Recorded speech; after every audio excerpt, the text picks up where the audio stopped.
Ngayong araw ay sa wakas ay uuwi na kami. 2 araw kaming nanatili sa ospital at nakaka-stress.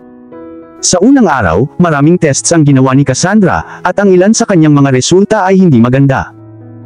Kinailangan naming maghintay at gawing muli ang mga ito, at salamat sa Panginoon na siya ay malusog at maayos. Dahil sa small complication na ito, iminungkahi ng mga doktor na kami na lang ni Sebastian ang manatiling malapit sa kanya, kaya walang ibang nakakita o nakahawak sa kanya maliban sa amin. Kaninang umaga, may emergency work si Sebastian at kailangan na niyang umalis, kaya darating si Alfred para sunduin kami sa ospital. Inayos na ni Sebastian ang mga bag namin, at naglinis ng kwarto bago umalis, para mas madali para sa akin. Pagsapit ng alas 4 ng hapon, bumalik ang lalaki dala ang wheelchair, at pinaupo ako dito kasama ang aking baby sa aking mga bisig. Ang lalaki ay sapat na generous upang dalhin ang aking mga bag sa harap ng pintuan. Pagdating namin sa pinto, nakita ko si Alfred na nakatayo sa labas at naghihintay sa amin. Nang bumukas ang pinto, lumingon siya sa amin at inilipat ang tingin sa baby na nasa aking mga bisig. Tumayo ako at nilagay ng lalaki ang mga bag malapit sa paa ko. Salamat. She's so pretty. Nakangiting nakatingin sa kanya si Alfred. Tumingin siya sa akin. Kamusta? Ayos lang ako, at handa na akong umuwi. Tumango siya, kinuha niya ang mga bag, at naglakad na kami papunta sa sasakyan. Inilagay ko si Cassandra sa car seat, at tumabi sa kanya bago kami hinitid ni Alfred pauwi. Mabilis ang biyahe pauwi, at least nahanap ko ito ng mabilis. Sa tingin ko ito ay dahil gusto kong umuwi sa lalong madaling panahon. Medyo naging emosyonal ako nang makita ko si Sebastian sa harap na hagdan na naghihintay sa aming pag-uwi.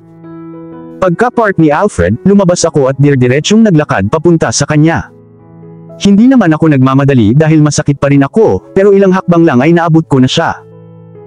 Pinulupot ko ang mga braso ko sa bewang niya, isinandal ko ang ulo ko sa dibdib niya, habang umaagos ang luha sa mukha ko. I missed you, bulong ko. Pinulupot niya ang kanyang mga braso sa aking likod ng mahigpit na pagkakahawak.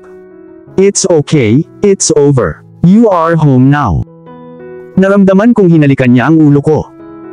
Sino ang maglalabas sa kanya? Narinig naming tanong ni Alfred. I will, sagot ni Sebastian.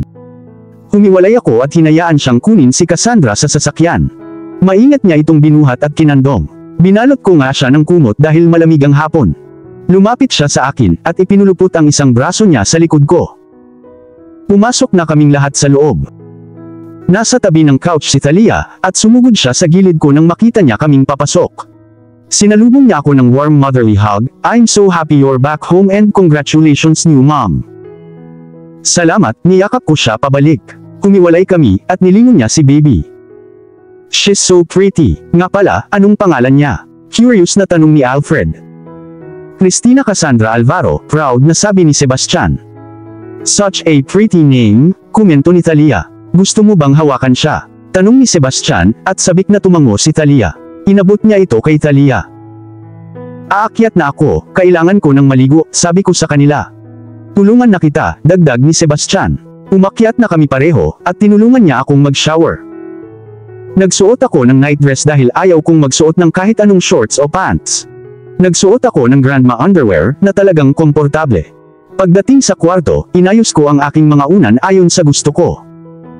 Gayunpaman, bago umupo, naramdaman ko ang pagyakap ni Sebastian sa akin mula sa likuran.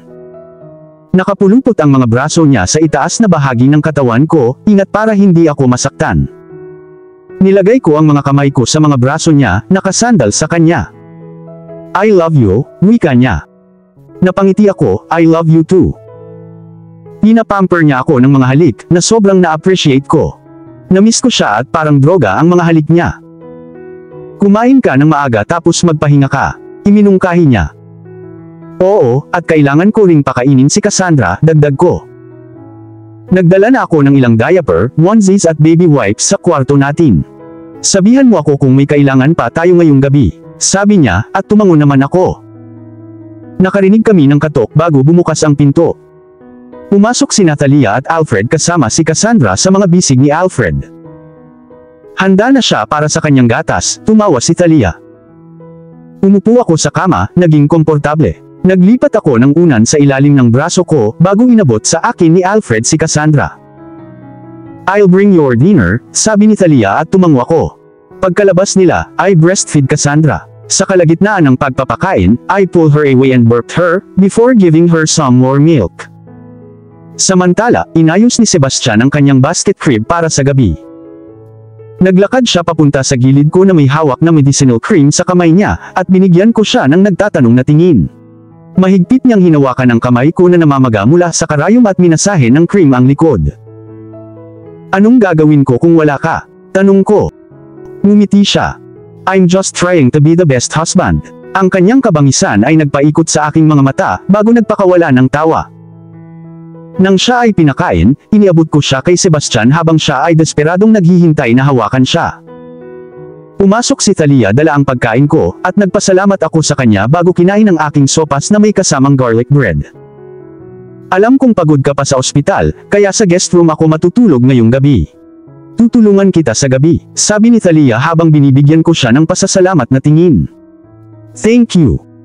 My pleasure. Nagpatuloy ako sa pagkain, paminsan-minsan ay napapasulyap ako kay Sebastian. Mukhang komportable at mainit talaga si Cassandra sa yakap ng daddy niya. Nang matapos ako, inabot ko kay Thalia ang tray bago ako nagayos sa aking mga unan. Inihiga ni Sebastian si Cassandra sa kama, hinila ang kumot niya malapit sa tagiliran niya. Binabantayan siya nito. Dahil natutulog siya, pumikit ako at natulog hanggat kaya ko. Mas masarap siyang matulog ngayong gabi. Parang 3 beses lang siyang nagising, at minsang pinakain ko siya ay nakatulog na ulit siya. Kasalukuyan akong nasa banyo at naghahanda. It was 8 AM and Cassandra was with her dad on the bed chilling. Binuksan niya ang kanyang mga mata, at matamang nakatingin siya sa kanyang daddy habang kausap siya ni Sebastian, at masasabi naming nakilala niya ang boses ng kanyang daddy. Kagabi mas maganda ang tulog niya kaysa sa ospital. Sa ospital, nagigising siya tuwing 2 oras na umiiyak at gustong yakapin.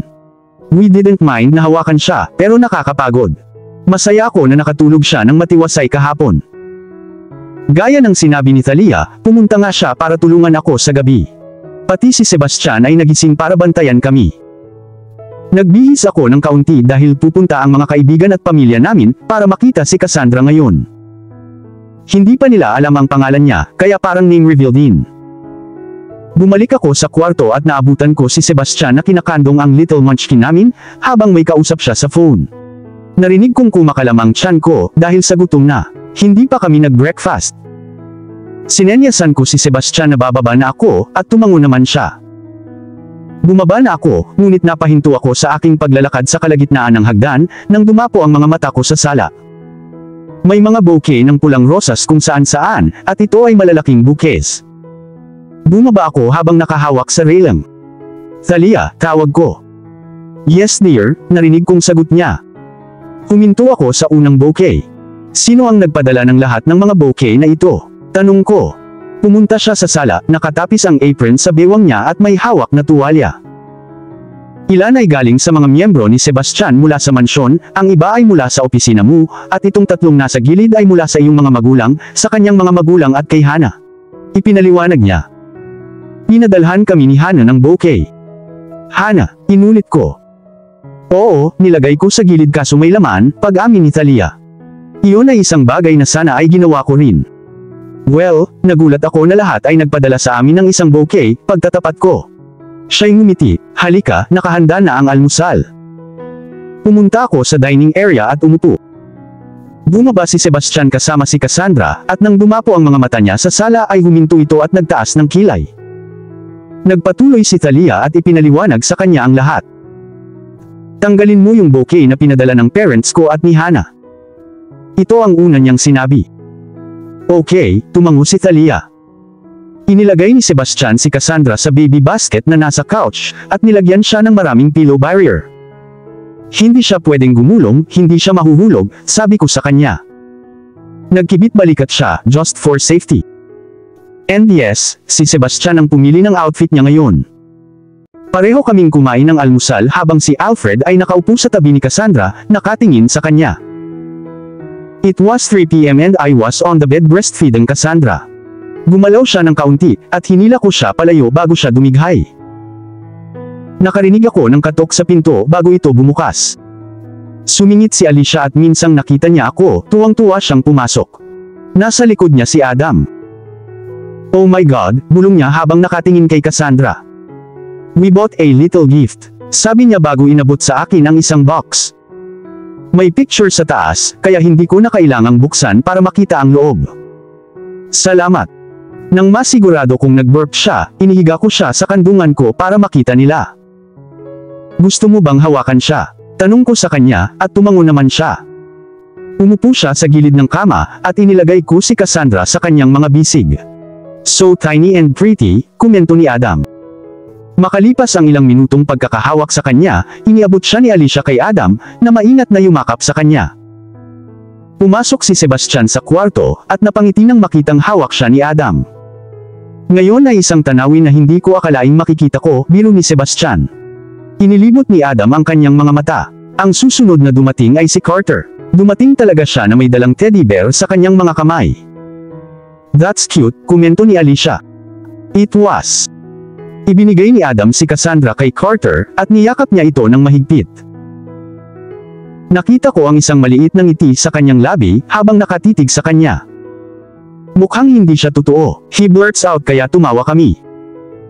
Parang totoo nung tinulak ko siya palabas. Ang sumunod na sumama sa amin ay si Neri. Bumili din siya ng regalo sa kanya. Inabot niya sa akin ang box at binuksan ko iyon. Nakita ko ang mga ito online at kailangan kong bilhin ang mga ito, tumawa siya. Salamat, ngumiti ako.